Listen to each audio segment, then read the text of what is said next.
आप देख रहे हैं पब्लिक समाचार। पब्लिक के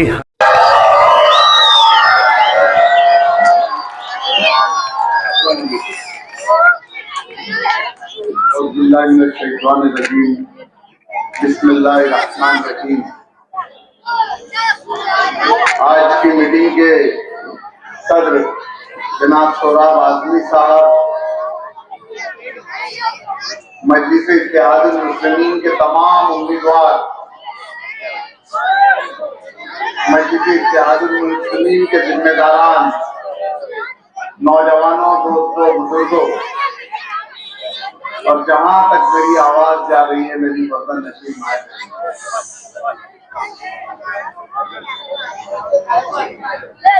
मैं अल्लाह रब्बुल इज्जत का बहुत बहुत शुक्रगुजार हूं और उसी के साथ साथ हमारे और आपके कायद मोहतरम हजरत मुफ्ती मोहम्मद इस्माइल कासमी साहब का और उन्हीं के साथ साथ हमारे और आपके कायद और पूरे हिंदुस्तान की दबी कुचली हुई आवाज को उठाने वाले शख्स असदुद्दीन अवैसी साहब का, कि उन्होंने मुझे मेरे ऊपर एतमाद करते हुए मजलिस इत्तेहादुल मुस्लिमीन की जानिब से मेयर का उम्मीदवार डिक्लेयर किया। मैं उनका बहुत बहुत शुक्रगुजार हूँ कि उन्होंने मुझ नाचीज के ऊपर इस लायक समझा और अल्लाह रब्बुल इज्जत से दुआ करूं कि अल्लाह जिस जिम्मेदारी को इन्होंने मेरे ऊपर सौंपा है, अगर मैं कामयाब होता हूं तो अल्लाह मुझे उसमें जिम्मेदारी को उठाने का लायक बनाना। कॉर्पोरेशन इलेक्शन है,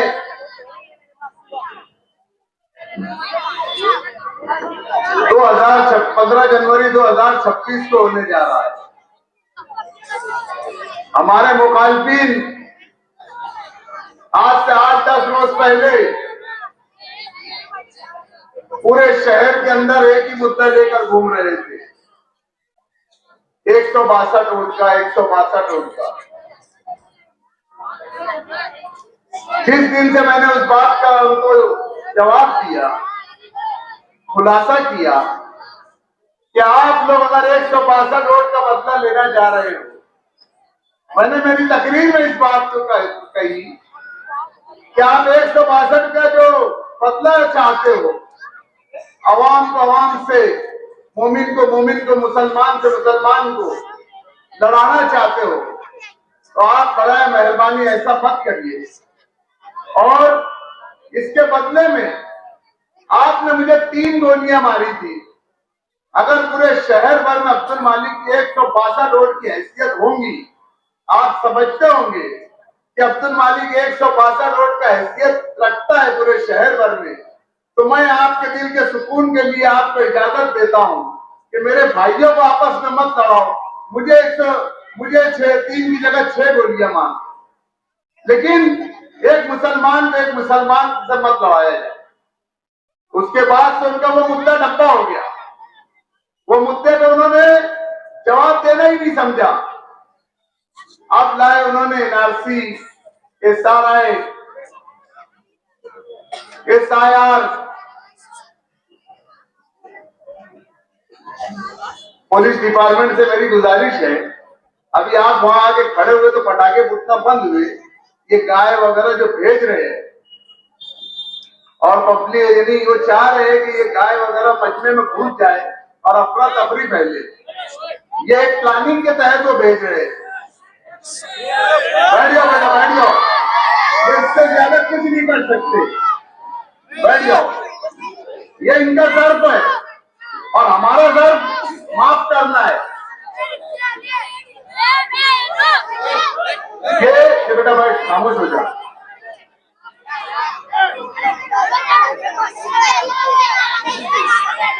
ये बच्चा खामोश हो जाओ, कहीं गाय गई। ये लोग आज शहर के अंदर स्टेज के ऊपर से एक वहम फैला रहे, भ्रम फैला रहे जा रहा है कि SIR आएगा, NRC होंगी, उसके अंदर आप गरीब लोग हैं, आपके घरों में कबाड़ भी नहीं है, आपके घरों में कुछ रखने की चीजें भी नहीं है, आप लोग कहां से कागजात लाएंगे? ये चीज आपके पास फाइल नहीं है, आपके पास कुछ नहीं है, आप कहां से ये कागजात लाएंगे? तो ये गरीबों को एक तरीके से डराया जा रहा है, एक वहम उनके दिमाग में डाला जा रहा है। मैं बहुत ज्यादा पीछे नहीं जाता हूं। इन्होंने यलगार जलसा लिया था। यलगार जलसे के अंदर इन्होंने मरहूम शेख रशीद साहब के ऊपर से एक किताबचा छापा था, और उस किताबचे के अंदर हमारे बड़े भाई आसिफ शेख रशीद साहब ने अपनी तकरीर में ये एतराज किया था कि आज तक हम समझते थे, ये कौन बोल रहे हैं? जो पूरे शहर की नुमाइंदगी करने की बात कर रहे हैं, जो पूरे शहर को बचाने की बात कर रहे हैं, वो क्या बोल रहे हैं कि आज तक हम ये समझते थे कि हमारे आबा व अजदाद पिलखोल में रहते थे, लेकिन जब हमारे वालिद और मेरे बड़े अब्बा साहब ने जब हमें पूरी मालूमात बताई, और मालूमात बताते बताते बताते जब हमारा शिजरा निकाला गया, तो हमारा शिजरा ललिंग से निकला। इनको खुद का अपना पेपर का मालूम नहीं है, ये शहर की हिफाजत करने चले। आज तक पूरा शहर ये समझता था कि ये पिलखोल से आए हैं। इन्होंने खुद अपना एतराफ किया है कि हम ललिंग के। अब बताओ, जब NRC लागू होगी तो इनके पिलखोल के पेपर माने जाएंगे या ललिंग के पेपर माने जाएंगे? मेरे बड़े भाई, पहले आप अपने पेपर सही कर लो। ये शहर की आवाम है, ये बहुत बेदार है, इनको बेदार करने की जरूरत नहीं है, और खास तौर से ये जो पेपर के मामला है उसको लेकर ये बहुत बेदार है। या आप क्या साबित करना चाहते हो? आपकी तकरीर से क्या मतलब लेगाना चाहते हो? आप ये बताना चाहते हो कि अगर आप गिर गए, आप इलेक्शन हार गए, तो यहां पर आप लोगों को, अगर आप इलेक्शन हार गए,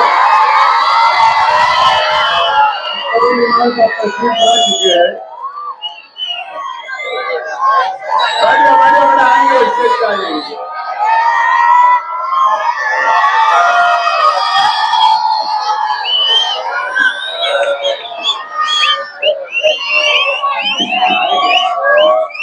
जनाब, बिहार की तो मजलिस इत्तेहादुल मुस्लिमीन के जाबाज लीडर अली जनाब अख्तर रहमान साहब तशरीफ लाए।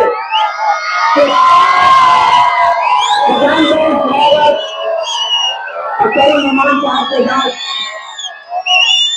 मेरा हुसैन साहब तो तमाम लोग तशरीफ लाए। मैं इनका बहुत बहुत इस्तेमाल करता हूँ, मैं खुशामदीद करता हूँ। आइए अब्दुल मालिक साहब, आप लोगों की अदालत में दोबारा अभी आपके सामने वही आने वाले हैं। ये पिक्चर के आखिरी हीरो वही है, बैठ जाओ।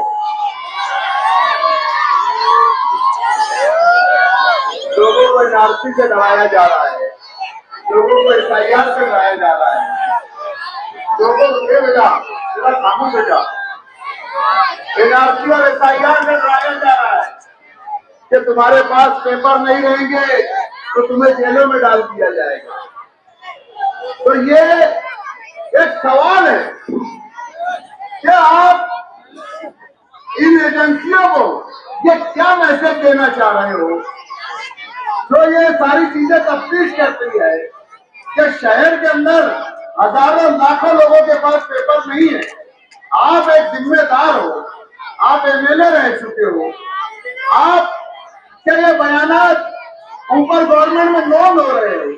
आचार संहिता का पीरियड चल रहा है, आचार संहिता के अंदर आप ये जुमला बोल रहे हो कि आप लोगों के साथ ऐसा होगा, यानी आप एक एजेंसी को इधर मुतवज्जा करवाना चाहते हो कि यहाँ पर इतने लोग गैर कानूनी तरीके से रहते हैं।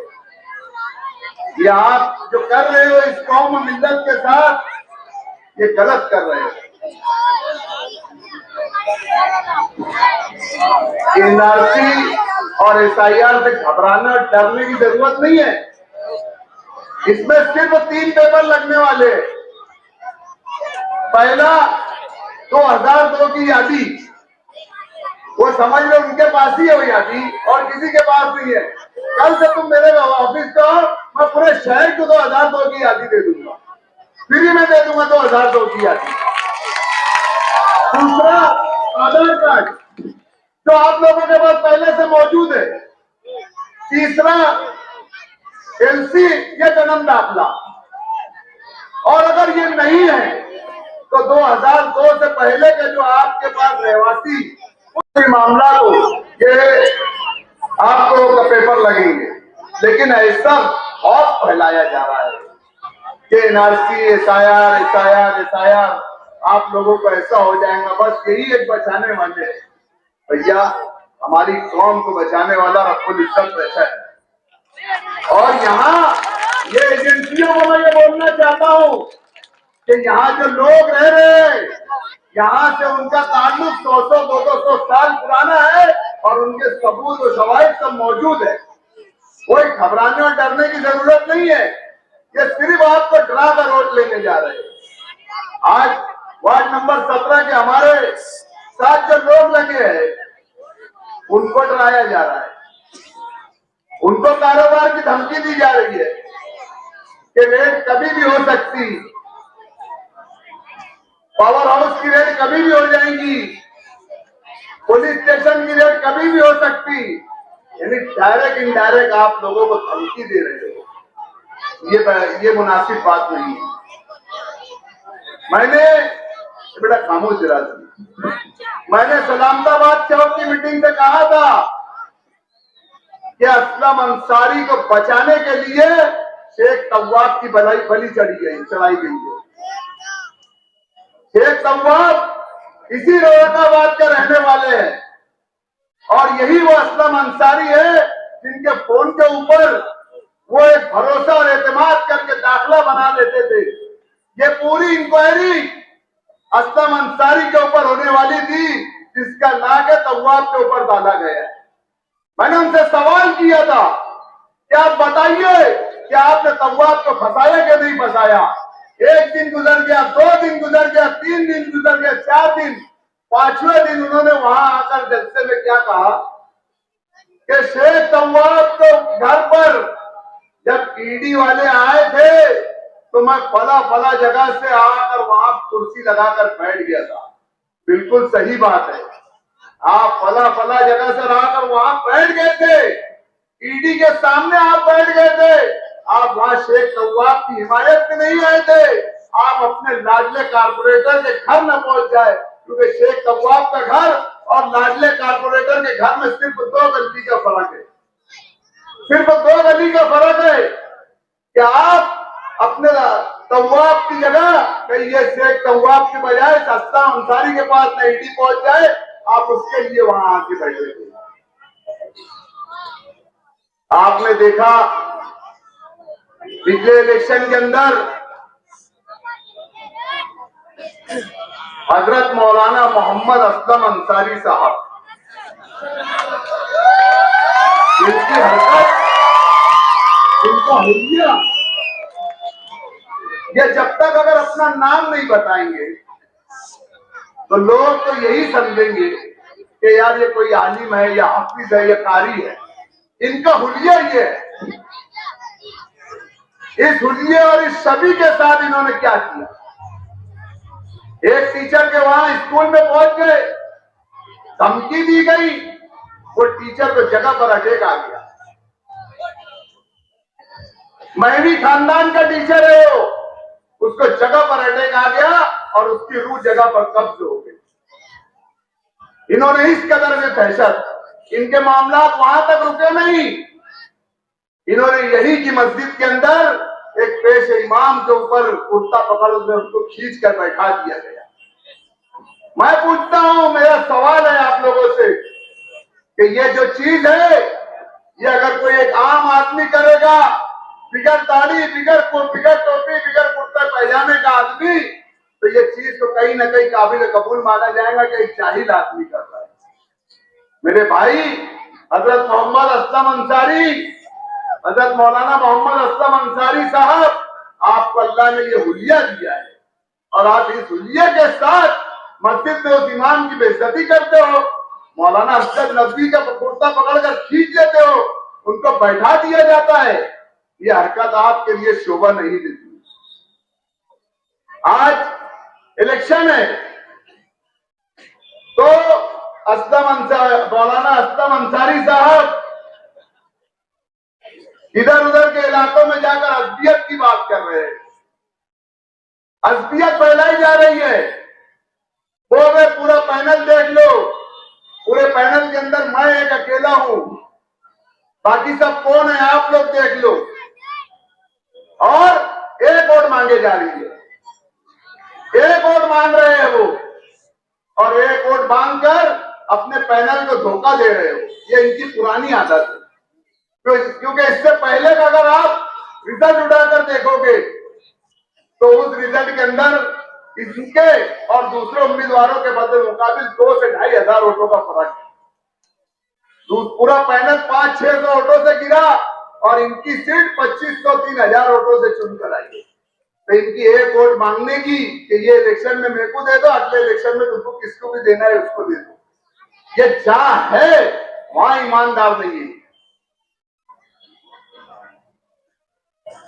मैं अपनी हर मीटिंग के अंदर, हर कॉर्नर मीटिंग के अंदर एक बात कह रहा हूं कि कॉर्पोरेटर जो होना चाहिए वो एक पाकिरदार होना चाहिए, पाकिरदार होना चाहिए, जिसका किरदार साफ हो, जिसका दामन साफ हो। क्योंकि कॉर्पोरेटर एक ऐसी शख्सियत है जो हर घर पे टच रहता है, हर घर घर उसको जाना होता है, हमारी माओ से, बहनों से, इनसे उनसे सब लोगों से उसको ताल्लुक रखना पड़ता है। तो आप जो उम्मीदवार चुनने जा रहे हो वो बाकिरदार होना चाहिए, साफ किरदार का आदमी होना चाहिए। मैं किसी के ऊपर तनकीद और किसी के ऊपर वो नहीं कर रहा हूं, किसी की जातियात में नहीं बोल रहा हूं, मैं अपने कॉर्पोरेटरों की बात कर रहा हूं। क्या आप लोग देखिए, क्या आप लोग ये चीज सोचिए कि हमारे कॉर्पोरेटरों के अंदर अगर बदकिरदारी है, क्योंकि आप लोग जिसके भरोसे ये वार्ड छोड़ने जा रहे हो वो आदमी कैसा है, ये बहुत गौर करने वाली बात है आपको। अगर आपको लगता है कि हमारा कोई भी कॉर्पोरेटर हमारे क्राइटेरिया में, हमारी शर्तों में नहीं बैठता है, आप उसके ऊपर खुली मार दो। आपकी शर्तों के अंदर अगर मैं खुद भी नहीं बैठता हूं तो मेरे ऊपर खुली मार दीजिए। लेकिन 200, 500 और 1000 रुपये की लालच में आप अपने घर के बाहर चौकीदार को सोच समझ कर लगाना है। कॉर्पोरेटर एक चौकीदार होता है, कॉर्पोरेटर एक चौकीदार होता है। आपको बहुत सोचना और समझना है इस ताल्लुक से। मैं आप लोगों से ये अपील करता हूं, अगर मजलिस-ए-इत्तेहादुल मुस्लिमीन का मेयर बनता है और बनेगा इंशाअल्लाह ताला, क्योंकि मजलिस-ए-इत्तेहादुल मुस्लिमीन की लहर नहीं, सुनामी चल रही है, सुनामी। बताने वालों ने बता दिए फला वार्ड, फला वार्ड, फला वार्ड, उन्होंने जितने वार्ड बताना सब वार्ड में मजलिस-ए-इत्तेहादुल मुस्लिमीन आ रही है, सब वार्डों में मजलिस-ए-इत्तेहादुल मुस्लिमीन आ रही है। तो हमने मीटिंग के अंदर कहा कि नुमानी नगर की जमीन खरीदी का जो मामला है हम सबसे पहले उसको हल करेंगे। इसी के साथ साथ अब्बास नगर के अंदर, अब्बास नगर जो स्कूल है वो प्लॉट के ऊपर बसी हुई है और जो प्लॉट है वो ओपन के ऊपर बसा हुआ है। तो अगर मजलिस-ए-इत्तेहादुल मुस्लिमीन का मेयर बैठता है और ये पावर मेयर को रहता है, वो अपने पावर से रिवाइज प्लान ला सकता है, महासभा के अंदर रिवाइज प्लान कर सकता है, तो हम जरूर उसके वास्ते कोशिश करेंगे और उसको रिवाइज प्लान करके ओपन स्पेस की जगह स्कूल को डालेंगे और प्लॉट की जगह अब्बास नगर की झोपड़पट्टियों को बात डालेंगे ताकि उनकी खरीदी हो सके। ये हमारा मकसद है। गुलशनाबाद हाजी नजमुद्दीन हाजी साहब के हाथों के बहुत सारे काम रुके हुए, क्योंकि उनके एक लड़के हमारे साथ उम्मीदवारी कर रहे हैं। हायर परचेस का मामला हो या जो भी मामला हो, गार्डन के मामला हो, इंशाअल्लाह ताला हम उस चीज को पूरा करेंगे। हमारा अव्वलीन काम रहेगा, अगर शहर के अंदर मेयर बनता है तो हमारा सबसे पहला काम रहेगा कि ये जो हमारे मुस्तकबिल बैठा है, ये जो बच्चे बैठे हैं यहाँ पर, इनको अच्छी से अच्छी तालीम सरकारी स्कूलों से दिलाई जाए, ताकि लोग प्राइवेट स्कूलों की बजाय सरकारी स्कूल को तरजीह दे। ये हमारा पहला काम रहेगा। बच्चों के लिए स्पोर्ट्स के ग्राउंड बनना चाहिए। आज हमारे बच्चों को सिर्फ और सिर्फ चीजों में मुबतला किया जा रहा है, उनके लिए स्पोर्ट्स के ग्राउंड बनना चाहिए। शहर से ये आलूदगी और ये धूल मट्टी के मामला खत्म हो, इसके अंदर पूरे शहर के अंदर सजरकारी और दरख्त का काम किया जाएगा। उसमें चाहे लाखों झाड़ लगे, हम कारपोरेशन की जानिब से सजरकारी मुहिम चलाएंगे। अली अकबर हॉस्पिटल, वाडिया हॉस्पिटल और हारून हॉस्पिटल के अंदर जदीद तर्ज इलाज पर डायलिसिस किया जाएगा। डायलिसिस की सहूलत, सीजर की सहूलत, शहर को नशा मुक्त करने के लिए एक नशा मुक्त सेंटर बनाया जाएगा। ये हमारी कारपोरेशन की तरफ से दिया जाएगा। कारपोरेशन के लिए, नौजवानों के लिए, मैं जिस वक्त मेयर था, मैंने एक ठहराव पास किया था कि शहर हमारा, कारपोरेशन का खादिम भी हमारा होना चाहिए। तो कारपोरेशन के अंदर वो ठहराव मौजूद है, लेकिन मेरी बदकिस्मती से कुर्सी उतर जाने के बाद, मेरा पीरियड हो जाने के बाद, उस ठहराव के ऊपर कोई अमल बजौनी नहीं हुई। तो मेरा काम ये रहेगा कि हमने ये ठहराव जो किया है कि मुकामी लोगों को यहाँ रोजगार दिया जाए, ताकि हमारे शहर के नौजवानों को रोजगार मिले। हम उसके वास्ते कारपोरेशन में मुकामी लोगों को रोजगार मिले, इसके लिए जद्दोजहद करेंगे। मैंने आपसे कहा कि अगर आप लोग ये चाहते हो कि मस्जिद इत्तेहादुल मुस्लिमीन का परचम लहराए और शहर के अंदर एक साफ सुथरी सियासत की जाए, तो आपको आगे बढ़कर मस्जिद इत्तेहादुल मुस्लिमीन के पैनल को कामयाब करना होगा। मस्जिद इत्तेहादुल मुस्लिमीन के जहां जहां उम्मीदवार है, उन उम्मीदवारों को आपको कामयाब करना होगा। यही अपील है। और मेरी आखिरी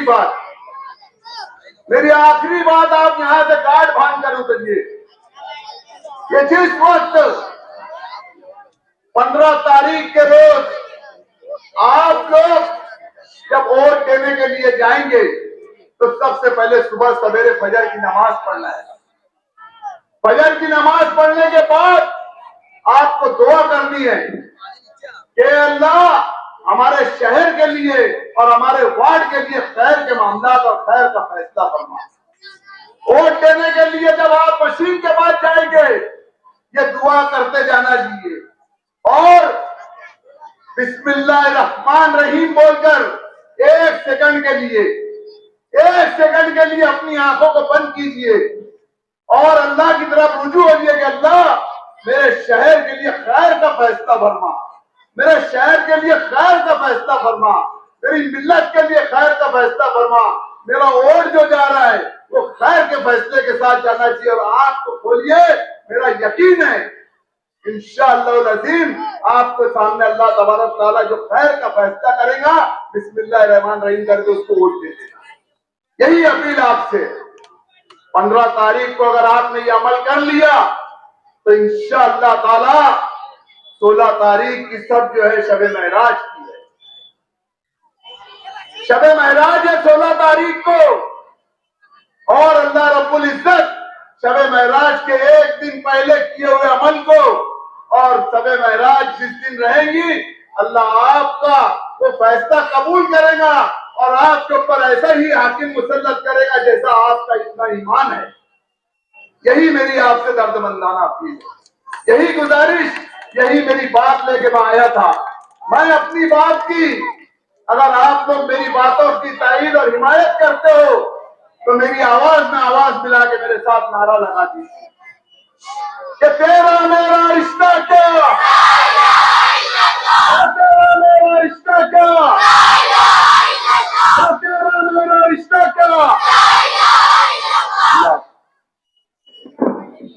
देखो